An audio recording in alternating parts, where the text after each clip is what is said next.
If the US won't open its markets, Canada's left with little choice but to dump a portion of its potato crop. And no one wants that. In just 4 months, over 140,000 tons of Canadian potatoes vanished from U.S. shelves. No press releases. No political blow-ups, just gone. Why? Because on April 2, 2025, Washington slapped a 35% import tariff on Canadian potatoes. Suddenly, a $22 bag of spuds cost $30. Fries that used to be $3.50. Now they're $5.25, soggy and overpriced, and while Americans paid more for limp fries, Canada's Prime Minister didn't even blink. He flew to Asia and signed a $1.6 billion trade deal, quietly pivoting to new markets, without looking back. You're watching GEO Signals, where we dig deeper than the headlines. If you value real stories grounded in facts, help us reach 1,000 subscribers. Warehouses in Canada are empty. Farmers are scaling down. Diners are shrinking portions, but the truth?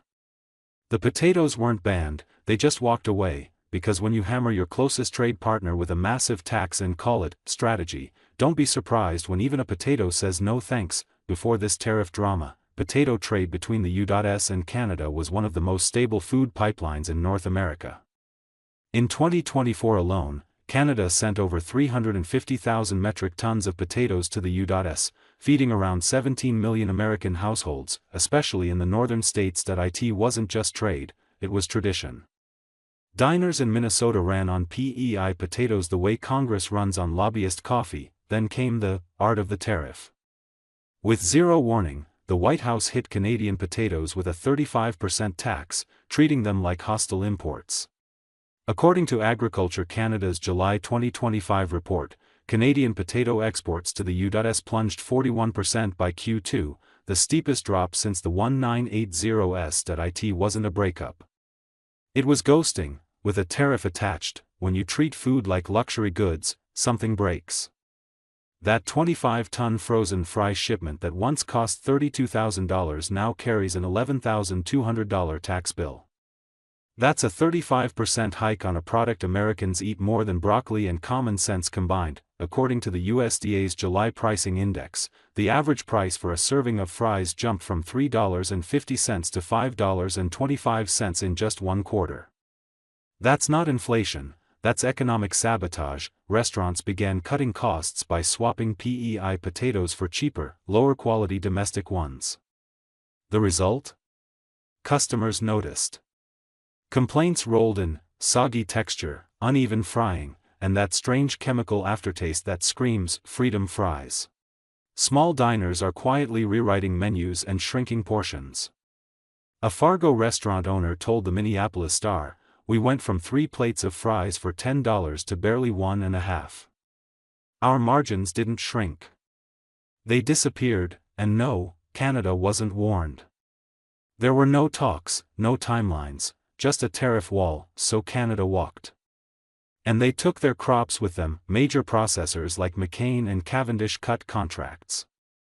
No announcement, just fewer trucks, shorter terms, and cold storage units sitting empty in PEI, Alberta, and New Brunswick. Some Canadian farms have already cut planting acreage by 15 to 25%, not due to drought or pests, but because America stopped buying. Meanwhile, on the U.S. side, importers scrambled for domestic alternatives.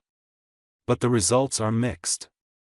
According to a USDA July 2025 report, restaurants in Minnesota, Michigan, and Wisconsin are reporting 10 to 18% declines in fry quality, citing inconsistent texture and poor shelf life. One diner regular in Eau Claire, Wisconsin summed it up: "I paid $5 for fries that tasted like wet cardboard. I used to come here twice a week. Now I bring lunch." And small restaurants? They're hurting. While McDonald's can cut bulk deals, mom-and-pop diners are taking the hit. This ripple isn't just economic, it's personal. From idle tractors in PEI to teenagers apologizing at drive-thrus, a tariff signed quietly in D.C. disrupted an entire food system. But while Washington played tough guy with tariffs, Canada did the math, then redrew the map. No revenge, no retaliation. Canada simply pivoted, processors shifted to domestic retail. Farmers retooled for 5 kilograms grocery packs. Surplus potatoes were sent to food banks and community kitchens. In New Brunswick and Manitoba, over 12,000 tons fed low-income families in Q2 alone. Retail prices in Canada? Steady, around $4.50 to $4.99 per bag. Meanwhile, the government expanded agricultural exports to Asia. By mid-2025, Canada signed a $1.6 billion trade agreement with Japan, South Korea, and Indonesia, focusing on frozen and processed potato goods. The results? Real PEI exported $8 million in fresh potatoes to Indonesia. Thailand became Canada's top non-UDS importer. Caribbean nations like Trinidad and Panama each bought over $13 million worth, and these aren't just sales. They're building a new system. In Charlottetown, a freezing facility signed a deal with Japan and added a new line, creating 45 full-time jobs and boosting local purchases, including ugly potatoes once sold as animal feed. This isn't revenge, it's resilience. Canada learned a lesson. If your main buyer throws a tantrum every election, you're not doing trade, you're in a hostage negotiation. Still, this pivot isn't easy. According to a July 2025 Agriculture Canada review, cold chain logistics to Asia remain expensive, 20 to 35% costlier than trucking to the U.S. And despite free trade agreements, South Korea still bans fresh Canadian potatoes due to quarantine restrictions. Big processors like McCain can absorb those challenges. But small farms? They're stuck waiting, for buyers, for shipping lanes, for government help. So yes, Canada is moving on. But the rebound is slow. By July 2025, Canadian potato exports to the U.S. had dropped 41.7%. U.S. potato imports overall were down 19%.